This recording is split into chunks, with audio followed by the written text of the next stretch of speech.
Question number 1।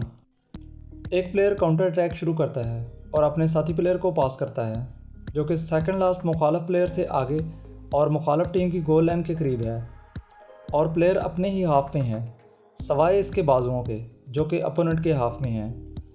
Player बाल receive करता है और मुखालफ टीम के गोल पोस्ट की तरफ रनिंग स्टार्ट कर देता है। दुरुस्त फैसला क्या होगा? आंसर, रेफरी खेल जारी रखेगा क्योंकि ऑफसाइड के लिए हाथों और बाजुओं पर गौर नहीं किया जाता, इसलिए यह ऑफसाइड नहीं है। Question number 2। टीम ए का एक प्लेयर कॉर्नर किक पर अपने साथी खिलाड़ी को बॉल पास करता है जो कि ऑफसाइड पोजीशन पर खड़ा है।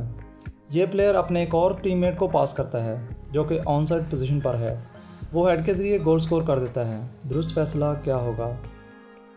आंसर, गोल अवार्ड किया जाएगा।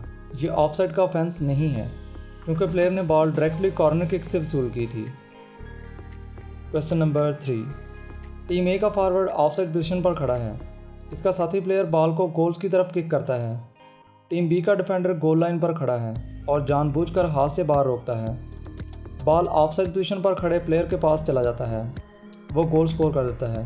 दुरुस्त फैसला क्या होगा? आंसर, रेफरी गोल अवार्ड करेगा क्योंकि ऑफसाइड पोजीशन पर खड़े प्लेयर ने डिफेंडर की तरफ से डेलिब्रेट प्ले बशमूल हैंडबॉल के वसूल की है, इसलिए ये गेनिंग एन एडवांटेज में शामिल नहीं है। रेफरी ने हैंडबॉल पर पेनल्टी की बजाय एडवांटेज अप्लाई किया। इसके साथ साथ डिफेंडर को कॉशन किया जाएगा। Question number 4। टीम ए का डिफेंडर बॉल को पेनल्टी एरिया से बाहर किक करने की कोशिश करता है। बॉल टीम ए के दूसरे डिफेंडर से टच होने के बाद टीम बी के अटैकर के पास आ जाता है जो कि इस वक्त ऑफसाइड पोजीशन पर खड़ा था जब पहले डिफेंडर ने बॉल खेली। इसके बाद ये अटैकर गोल स्कोर कर देता है। दुरुस्त फैसला क्या होगा? आंसर, गोल अवार्ड किया जाएगा क्योंकि बॉल अटैकर के टीममेट की तरफ से टच या प्ले नहीं हुई। Question number 5। टीम ए का डिफेंडर टीम बी के अटैकर के प्रेशर में बगैर किसी मुखालफ प्लेयर को देखे बॉल को दूर किक करने की कोशिश करता है। बॉल टीम बी के दूसरे अटैकर के मुंह पर लगती है जो कि टीम ए के पेनल्टी एरिया में ही प्लेयर से चंद मीटर के फासले पर खड़ा था।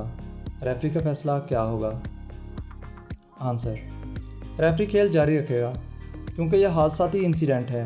यह कोई जुर्म नहीं है, लेकिन अगर प्लेयर को मेडिकल अटेंशन की ज़रूरत है इस सूरत हाल में रेफरी खेल रोक देगा और प्लेयर के मुआयने के लिए डॉक्टर को खेल में आने की इजाज़त देगा और खेल डिफेंडिंग टीम के गोलकीपर के लिए पेनल्टी एरिया से ड्रॉप बॉल से शुरू होगा।